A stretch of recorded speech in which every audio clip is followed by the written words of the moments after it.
Hi everyone, we are live on Nozipo's Mentorship Monday platform. I am so excited to be with you today. I'll just allow a few moments for everyone to join and then we get straight into the conversation. Hi everyone. So today is Mentorship Monday. Mentorship Monday. I'm quickly going to pin the comment. Monday with me, the lazy Makoti.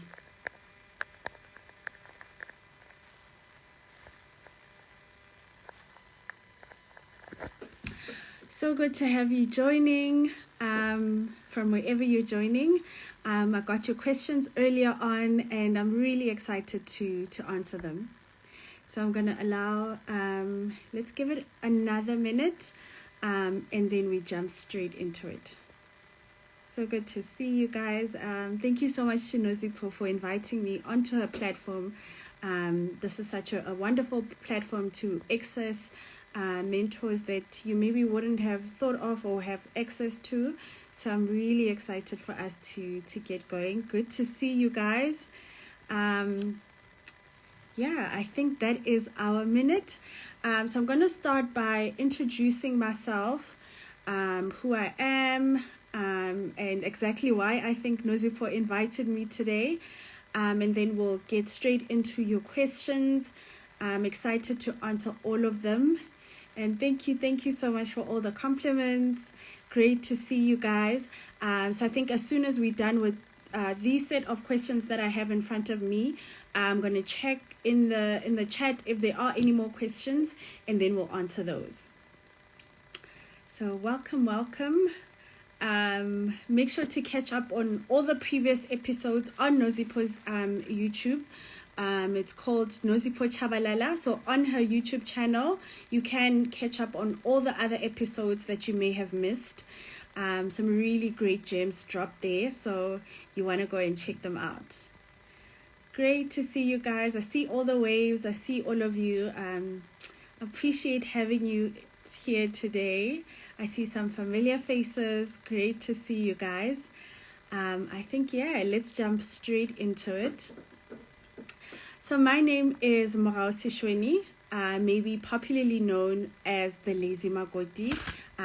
That's both my business name and my handle for all social media, actually. And what I do is I'm an entrepreneur, I'm a trained chef, as well as a best-selling cookbook author in South Africa, obviously, and now other parts of the world. And I'm really excited to share in this conversation. Today we're talking about how to align your passions to your business venture. So how to really turn a passion into a business, which is a topic that's very close to my heart because that's what I've done. What started out as a passion has now turned into, I'm proud to say, a fully fledged business. So I'm going to be sharing about that, and I welcome any questions that you might have, any comments. Please drop them right here. I'm going to be answering them. And earlier on, Nozipo's team did send me a few questions that you guys had, and I'm going to be answering those.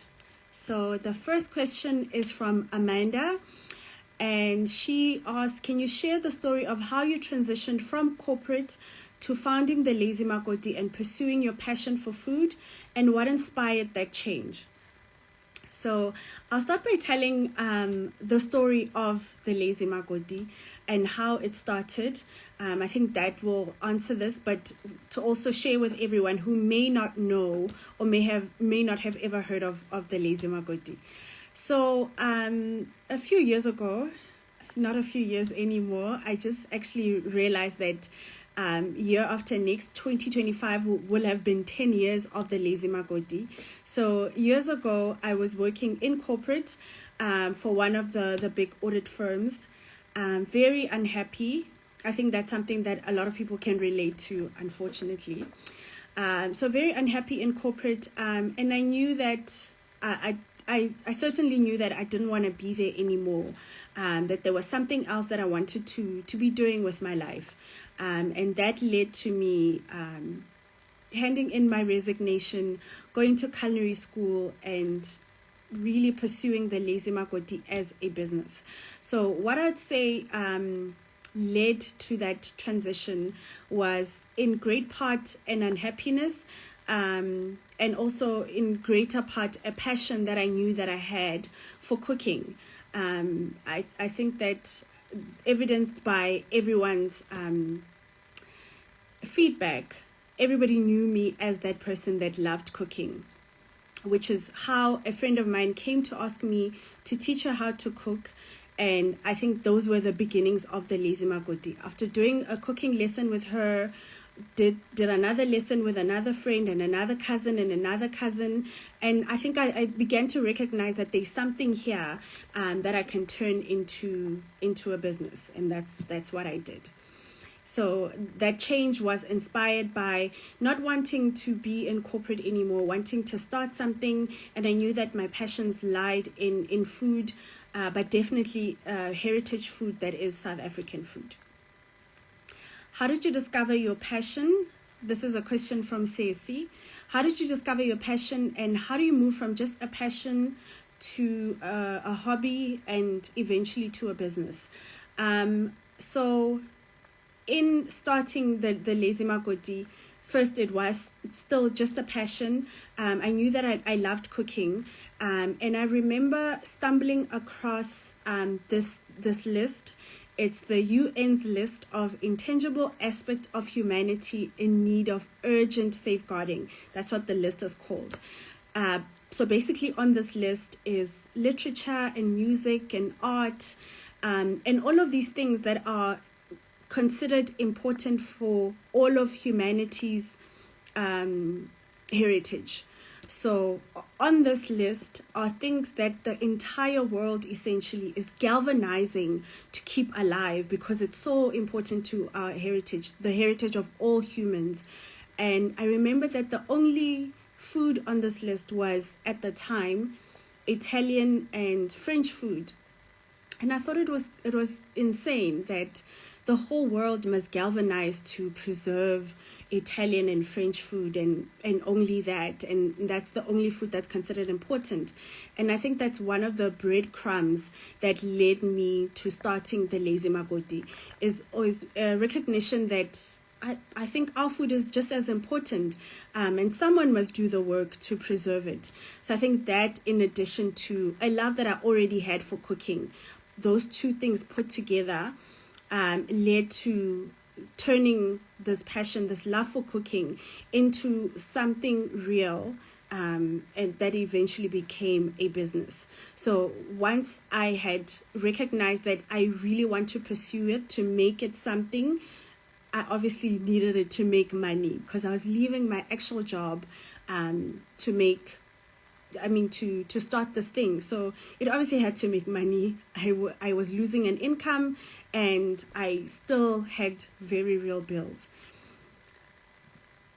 And then Beyond Food is asking, when the passion is discovered, what is the roadmap to monetization? I think that the roadmap to monetization first is not linear. So it's important to know that you don't go from one point to another in a straight line. And that's really important to know, because in the beginning, it's this zigzag, and you'll need quite a lot of resilience to stay that path, because everybody wants to have, $1 million idea, but it doesn't happen like that. You don't wake up the next day and it's this thing that's solidified and it makes sense and it's making money.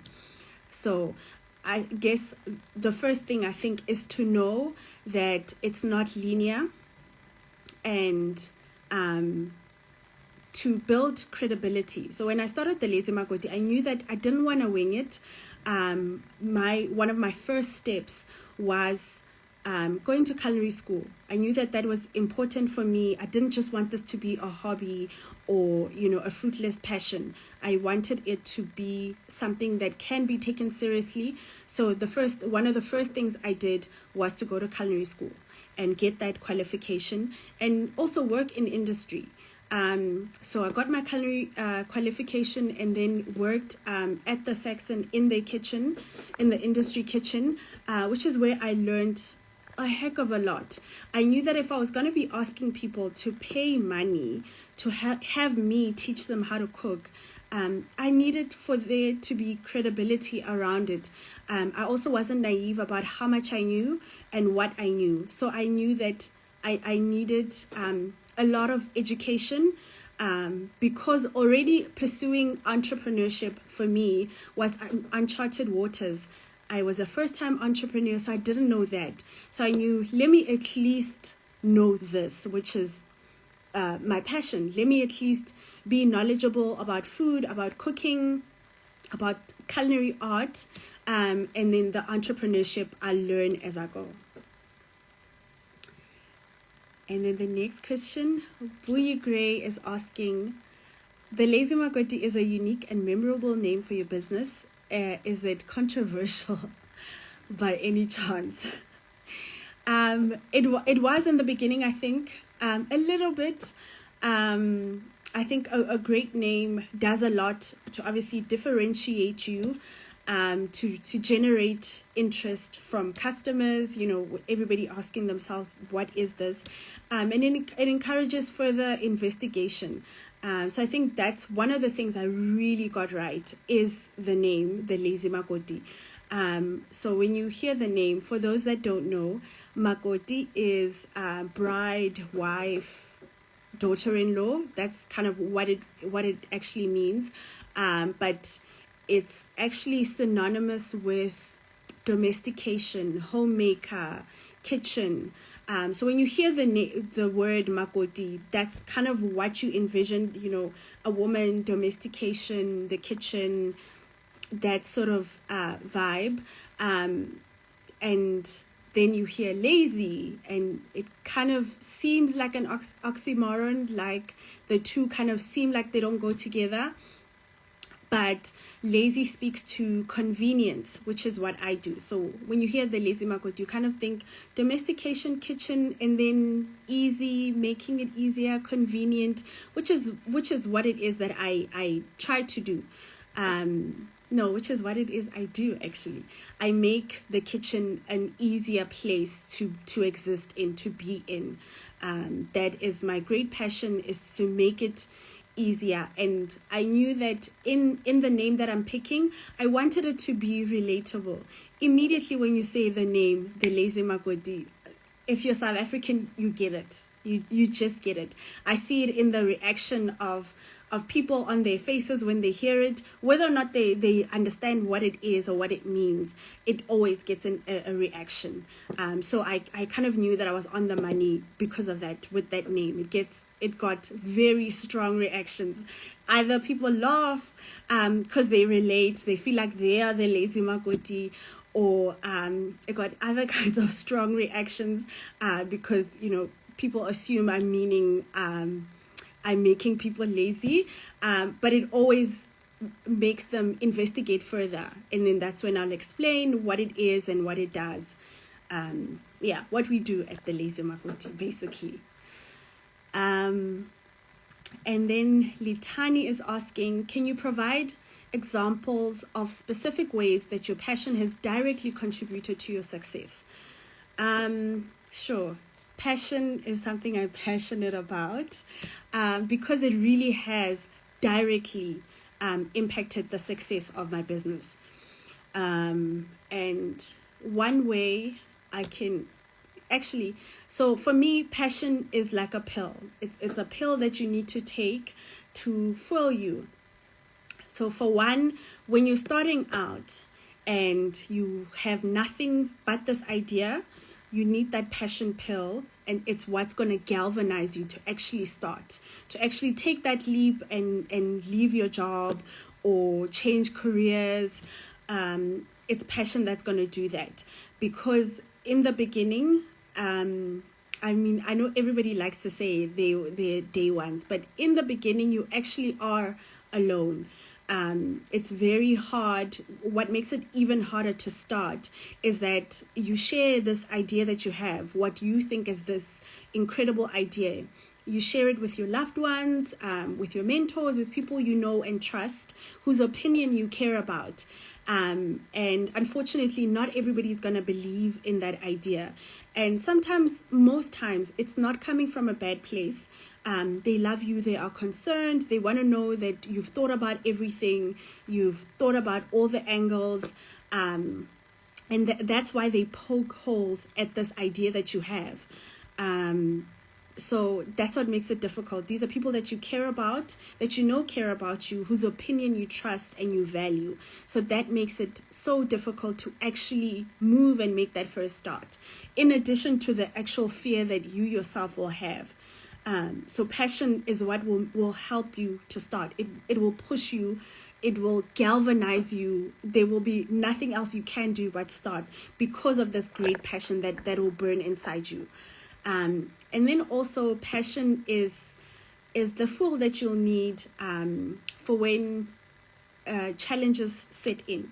So you'll need quite a bit of resistance, particularly in the beginning, but all the way through the life cycle of your business, you'll need resilience to keep going.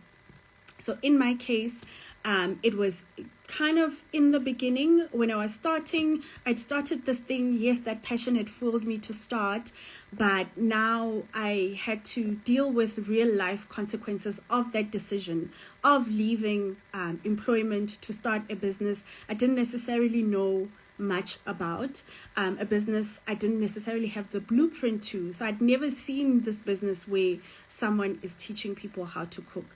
And I'm not making money, I'm not breaking even, but the bills are real. So you'll need that passion to keep you believing that you are, there is a destination that you're going to. So that's what passion does for you. It also helps quell a lot of the anxiety and fear that you will continue to have most of your career, if not all of it. So every step, every bigger step you get to, there'll always be fear, there'll always be anxiety. And passion is almost like your lifeline. And then passion is also what will keep you going when you get all of the no's. You will get all the no's.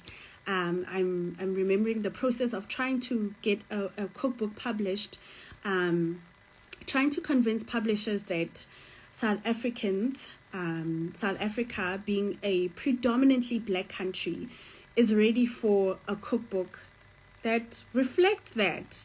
That is a book that has chakalaka in it and dombolo in it, and all of this food that is South African, indigenous to South Africa, and getting every single no from every single publisher in the country, which is not an easy thing, because they have numbers and stats that they give to you, and in that process I had to be incredibly resilient. I had to sort of stick by my guns. I honestly believed that the time was right and that there was an audience for a book like this. It was insane to me that everybody keeps saying no when I know that I would want a book like this, and many other people that I knew. But of course, if people don't buy into it, well, the powers that be don't buy into it, then that was that. I remember that at some point I even considered self-publishing. I believed in it that much. So passion is what will keep that fire alive when it seems like you're crazy. And then also passion is what you need to keep selling the product. I'll go back to the reference I'm making of my first cookbook. Passion is what helped me sell that book. People ask all the time, did you know that book would be as successful as it was? And, the truth is I did. not the most humble thing to say, but I did, because I knew that I had built a community, but also I knew that it was just time. I think the zeitgeist at the time, I think Black Panther had just come out, so I knew that these black people thought a different way. It was in how we were at the time, getting into keeping hair natural, the success of things like Black Panther, which spoke to representation being so important. So passion is what fueled me to keep selling the book. Something that is, well, not as little as, but one of the things that I would do is every time I was in a mall, I would go to a bookshop and ask to sign my books, right? And in so doing, I was actually, at the time I didn't know that I was doing it, but what I was actually doing is I was inadvertently creating a sales force that wasn't on my payroll. So by that I mean, so I'd go into the store, ask to see the manager, ask to sign a few books, talk to the staff, something that a lot of authors unfortunately don't do. I think it's such a blind spot to not recognize the incredible work that booksellers do. And somehow I kind of knew that. So going in store, speaking to the staff, letting them know just how important they are in this process. That is the book staff that would go on to, recommend the book, put it in the store window when it isn't, merchandise it right, make sure that it's visible in the book. And, 30% of your sales is just visibility. So someone who wasn't planning on buying a book, walking past the store or, taking a turn in the store, and your book is merchandised right, and then they buy it. And all of that is fueled by passion, because it was crazy. I wanted a list. I remember asking my publisher for a list of every single store in the country that has my book, and I'm going to go visit them. And it was completely passion, because at the time it didn't make sense. Why are you doing this exercise when you're not making money from it? But I knew that people just want to be seen. People want to be seen. And if you can win that, if you can win someone's heart, they will be your greatest ally. And then I have many examples of, how passion has directly contributed to my success. And another way is in business, in life, actually, there'll always be a slump in creativity. And I think that passion, and not just your own, but of all of the people that are with you, the people that work for you, the people that work with you, collaborators, other stakeholders, their passion will help. It's like iron sharpening iron. When they're passionate, you maybe aren't, and when you're passionate, they maybe aren't, and you kind of feed off each other. Because at the end of the day, once it is a business, it's a business. Once you are earning money, you've figured out how to monetize, you have this model that works, it becomes a job. And in any job, there are parts of it that aren't as attractive. Doing admin and figuring out how to scale and strat isn't necessarily the part that I signed up for. I just wanted to cook. But the reality of running a business is that now all of these components have to come together. I have to sometimes do things that aren't necessarily things that I'm passionate about. And that is where, the passion for everything else will come together. And everything kind of comes together, because running a business isn't just about that love and that passion. But without it, you might as well not have one. And passion also continues to encourage new ideas, new ways. When you do hit that slump, it's the passion that drives you to find new ways and to keep rediscovering that passion.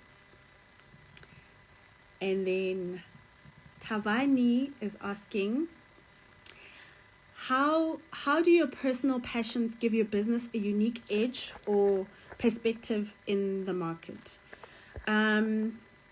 So my passion really is telling the South African food story. And I do it in many different ways. That includes media, that includes publishing. But in the main, the thing that I'm passionate about is South Africa, the South African food story and South African food, celebrating it, illuminating it, and preserving it. So I think that my personal passions and convictions definitely does give the business a unique edge. When you hear the Lazy Makoti just in the name, you kind of recognize that I'm speaking to South Africa. So whatever food, whatever innovations that come out of it, speak to food in South Africa, speak to the South African kitchen. And then Zenit is asking, have you ever been tempted to go back to corporate and get a salary? No. The honest answer is no. Sure. No, I don't think I could ever forget how unhappy I was, first of all, in corporate. And now I make more money than I did in corporate. So, no. No, I never ever am tempted to go back to corporate. I really believe that I found my purpose, my why, and yeah, it's something that I wouldn't want to give up for anything. Then Christelle is asking, who are your inspiration and early influences to your passions? One of my great early inspirations was, of course, Mama Dora Sithole, who was a celebrated food author. She's been, food editor. She's been food editor for just about every publication in the country, every Black publication in the country. My earliest memory of seeing, our food, the food I grew up eating, food that I recognize, my earliest memory of seeing it in media, on TV, in a book, in a magazine, was through her work. And I think she did a lot to validate that we matter, our food matters. And she was a great influence in starting this journey. One of my great inspirations remains Sibam Dongana, and I think she was the first example of seeing our food or us on an international or in an international lens. So just knowing that so much more is possible. It's bigger than just South Africa, where I find myself. It's global, actually. So with my second book, I knew that I wanted it to go places. So we published in the United States, we published in the UK as well, in the rest of the world, because I knew that in as much as we enjoy sushi here, and this is in Japan, there's somebody else that will enjoy dombolo in wherever they are. I think our food is that incredible. It's as incredible as anybody else's. And then someone's asking, Pumlile is asking, with all my passion projects, I'm struggling to charge. How do I overcome that? Sure, that's a challenge. But when you know that you're providing value, it becomes easier. So I think the first step would be to figure out what is the industry rate for something that is similar to the service or the product that you're offering, which is very easy to do. It's a Google away, it's a walk-in store away of figuring out what's the industry standard in terms of what to charge or what other people are charging. And then figuring out your cost. So how much does it cost? If the industry is charging this, but how much does it cost me to make it? Because by the industry, you could be checking for big corporates that are doing it for the fraction of the cost that you will have to. So it's number one, what everybody else is charging, how much it's costing you to make that thing. And then your positioning. So who do you want to be in the market? Do you want to be luxury, which obviously will call for a higher price? Or is it just like a consumer goods mass market? You want everyone to have access to it, which will obviously also influence the price. So if you're wanting to be a luxury product, obviously price is one of the indicators that people use for quality and for positioning. So it's also something to think about. And then once you've figured out that price, you've built a client base, charge. And then, one of the things that I love and advocate for with regards to social media is that it's this constant feedback loop that people didn't always have. So on social media, you can talk to your customer directly and they can talk to you directly. So you get that feedback loop, which is a really great thing. So once you have figured out what price you want to charge, then charge it, and your customers will come. Build it and they will come. I just saw a quick question here. Uma Piwana, I sometimes think of leaving wage-paying job. I sometimes think leaving a paying job will make me regret. Thank you for answering the question honestly. Sure. So, speaking from my experience, I don't regret it, and I don't want to, what's the word? So I know that right now I don't regret it because now I'm making money because it worked out. So I think if the opposite was true, I probably would regret it. But my not regretting it is also a function of time. So I allowed sufficient time, knowing that in the first year or two, sometimes even 5, people don't make money. That is an actual reality. So before leaving your job, it's also something to think about, to know and to think about that you could leave your job and not make money, but the bills are still real. So a great thing to do will be to create some sort of safety net. If you have someone that can hold you down in that time, it'll be great to have your own savings, because things don't immediately happen. It doesn't immediately happen. Like I'm saying, a year from now, in 2025, will be 10 years of the Lazy Makoti. So definitely not an overnight success. And I think, unfortunately, most of the time, what a lot of people aren't comfortable with doing is starting from the beginning. So when you leave your job, your corner office to start a business, you're not walking into another corner office. I didn't leave corporate and then walk into the Lazy Makoti with an office. I had to start from the very beginning. That is going to school. And at the time, I was in my 20s, going back to culinary school with people that just matriculated the year before. So little 17 and 18-year-olds in a class with who I thought at the time was this old lady, but I wasn't. But yeah, so it will definitely require for you to start from the very beginning, and I guess that's what makes it so incredibly uncomfortable, and it will require for you to sit in that uncomfortable, to sit in very uncomfortable moments where you're bumping into someone you were in school with and they're asking, what are you doing now? And you just started this thing. It's called the Lazy Makoti. You're not too sure what it does, but you have a passion for food, and they, poking holes at it. Do you cater? No, I don't cater. So what exactly do you do? So you're going to have to sit through a lot of those kind of moments where you're still trying to figure it out. And yeah, in that moment, all you have is this passion that we keep talking about.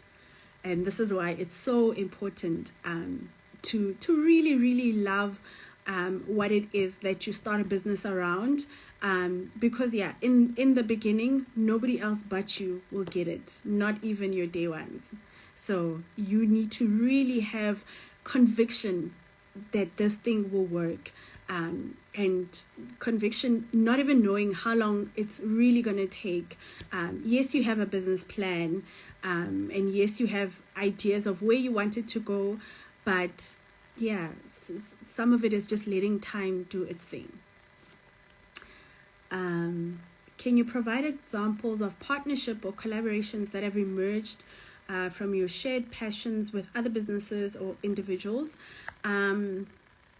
So funny enough, next week I'll be doing work with NEPAD around the SADC region and the food that we eat and the whys around the food that we eat, consulting around developing products that speak to how we actually eat. So not just, importing solutions from elsewhere, which I think it's a really important, which to me is one of the most key parts of what it is that I do. So an example of that would be sorghum, which is indigenous to the SADC region. So how do we create more products that use this plant that is indigenous to not just South Africa, actually, to SADC? And what will that mean in the long run for the farmers that farm this product? Because it grows so easily here, it's filled with nutrients, but we eat so little of it now as opposed to, centuries ago. And that's because of food trends and other things we won't get into now. But a lot of the work that I do is influencing what ends up on the South African plates. So not just preserving it, celebrating it, illuminating it, but sometimes just reminding you of, the goodness that is in the food of our forefathers, and certainly bringing them back. But how that will happen is in different ways. I just saw someone was asking me how I feel about the dombolo that launched, I think a few weeks ago. And I think that's such a great move, and it's why we do the work that we do. If you think about a retailer in Italy, it would be crazy for someone to be a retailer in Italy and not have pasta on the shelves, right? That would be, it's unheard of, right? So the same should be true for here. If you are a retailer in South Africa, you should service the people that are here, so our shelves should look and reflect us. We should be represented everywhere. So there should be convenience products that speak to how we eat, to our palate. There should be frozen products. There should be ready-made products. All of these shelves that exist in a supermarket should speak to us and how we eat and who we are. So seeing that now there's a heat and eat dombolo that you just pop in the microwave and it's done, and then there's a dough version that you actually have to cook, but all the kneading is done for you. All of these innovations are in recognition of a people, of who they are, recognizing that they are important, and their needs too need to be serviced. And that if you are a business operating in this country, you really need to reflect the people of this country. Just like how, you wouldn't be a retailer anywhere else in the world and have all these products from across the world, but not ones from where you actually operate. It's insane. So it's really exciting to see that we're moving to this new time where you can see yourself everywhere in J. If you walk into a store, you see something that that speaks to a need that you would have, particularly as a Black African living in this country. And then other partnerships have been, with retailers, with product brands that speak to, what my pillars are always, telling the South African story. And really great products that speak to convenience. And of course, they all have to be food. So if if it's food and it speaks to South Africa, and telling the South African story and catering to the needs of South Africans, then I'm on board. A comment here from Tavi saying, I love traditional food, but I don't know how to cook them, so convenient food will be appreciated, especially when they take long to prepare and you don't always have time. Exactly. And I guess that's why the work that we do is so important, in really galvanizing this phenomenon of answering that question. How do we continue to service our people, taking into consideration who they are, what they eat, what's important to them, their unique palate, and then creating products around that speak to them, that serve their unique needs. I think everyone that is doing business in South Africa should have us top of mind. They want our money, so they should, all things should be considered. I remember when I was getting all the no's for cookbooks, and publishers were so sure that South Africans want, an Italian take on this, a French take on this. That's why they don't buy cookbooks. And what I came to know is that, sometimes supply has to come before there is demand. The reason South Africans were not buying cookbooks is because those books weren't made with them in mind. So how could they? And now that we are, being intentional about making books that speak to the South African kitchen, guess what's happening? South Africans are buying cookbooks. So, yeah. And then Jillian is asking, why aren't schools so supportive when it comes to passion? And how do I support my kid who's still in school to follow his passion? Sure, such an important question for parents. I think first it's a need to cut the school and parents some slack. I think it remains such a hard thing to do, to encourage children to follow their passions. One, because they're so young, and they still have so much to experience to begin to figure out what those passions are. I think it's insane that at 18, you're thrust into varsity and expected to decide what you're going to do for the rest of your life. So I think the thing that parents can do is to try expose their kids to as many things as possible. I think that's how you begin to discover what your passion is. Had I not been raised in a family that loves cooking, I don't know that I would have early on discovered what my passion is. So allowing your kids to try as many things as they can, and then encouraging whatever it is they take to, be it soccer, be it sport or art, whatever their passion is, and really knowing that the dots eventually connect. So when they're 10 years old, it might not immediately be clear what their passion is, but the dots eventually connect. So just being a parent, being supportive of whatever is of interest to them at the time, I think is an easy way to start. Let's see if I'll take one or two more questions. Okay, I don't see any more questions. This was so much fun. And thank you guys so much for joining. I hope that this was impactful. And I will be saving it onto Nozipo's videos. So you can come back and watch it when you need to. But thank you so much for joining. And thank you so much to Nozipo for allowing for me to join this platform. I'm excited to see who else she will have. Remember to go on to her YouTube to watch past episodes, and I'm sure they're still here. Oh, in the question box. Okay, let's see. How many team members do you have, and what do they do? So currently I have 6 team members.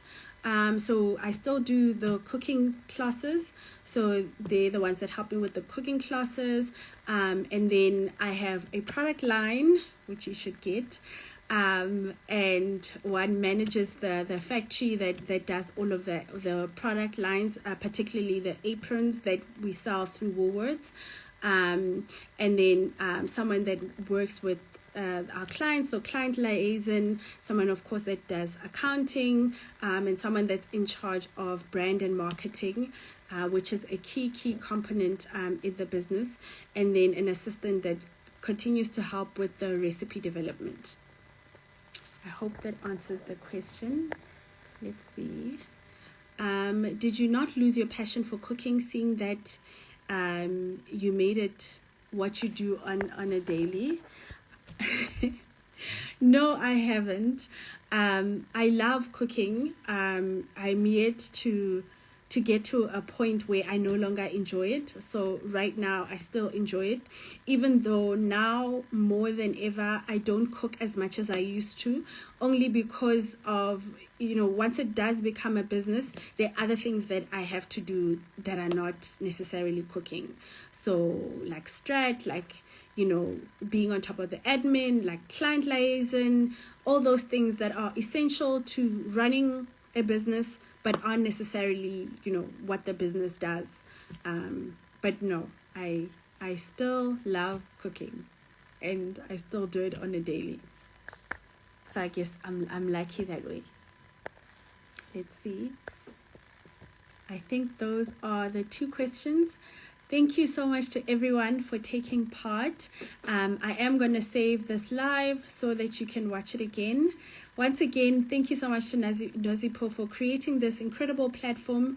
And yeah, look out for the next episode, Mentorship Monday. It's in the name. So every Monday, 6 p.m., make sure that you tune in to see who she'll have next. Thank you so much for joining, guys. Goodbye and good night.